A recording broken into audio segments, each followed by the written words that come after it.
Mrs. Disgruntled and I have just got back from a long weekend break because it's Easter, and we've been to my favourite place in the UK, a village called Goathland in Yorkshire, and that was featured in a couple of the Harry Potter films and several television series.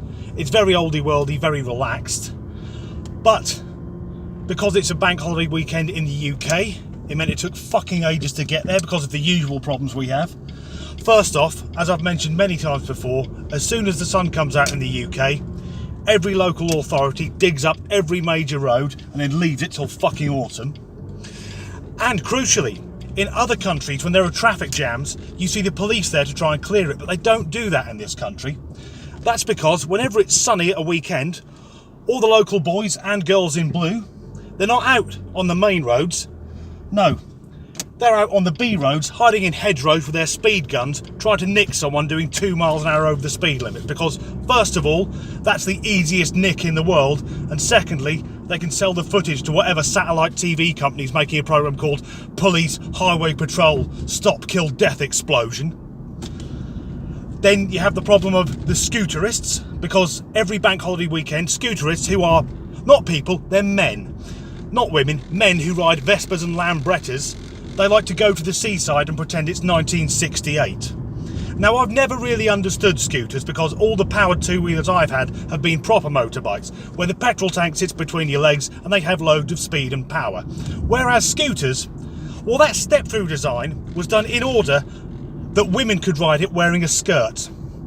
That pretty much says all you need to know about scooters. Now, there's nothing wrong with men riding scooters, provided they are Italian and live in Italy. Whereas, on a bank holiday weekend, as you sat in traffic, a load of these things will go past, and they all sound like a wasp trapped in a baked bean tin, belching out two-stroke smoke because none of them are fucking set up right. And then when they get to a hill, they just stop. It's and you have to sit behind it for 10 minutes while I try and get a 1 in 6 gradient.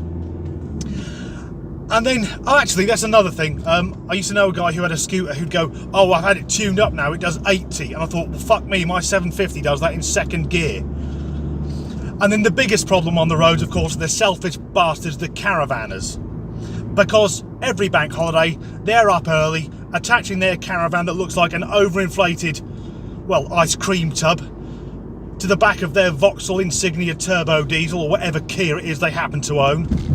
And they're out creating havoc and tailbacks just so that they can eventually get to a field where it'll take half an hour to boil a tin of water so they can have a cup of tea and then they can spend the weekend shitting in a bucket.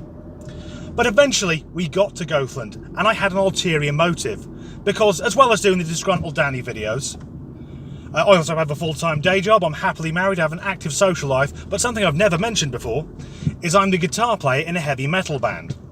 But I don't have a picture for the band's page. So going to Goathland, which is very picturesque, as there are weirs and waterfalls and the like, I thought I'll get Mrs. Disgruntled or one of my friends to take a moody photograph that'll look good on the band's Facebook page. And my plan was that there's a steam railway. So I would wait for a train to arrive, crucially on the other side of the railway line from where the passengers would be, so that platform would be empty. So as the steam train comes in, billowing smoke and steam, I'd step out with my Les Paul, looking moody, train behind me, billowing everything. It looked fucking cool. So I went to do that, but what I didn't know was that the train that was arriving was low on water and burning smokeless coal. So basically, this thing turned up and nothing dramatic happened at all. And I found an important lesson at this point, and it's, even when you go to a steam railway, you'd expect everyone to be looking at the steam engine.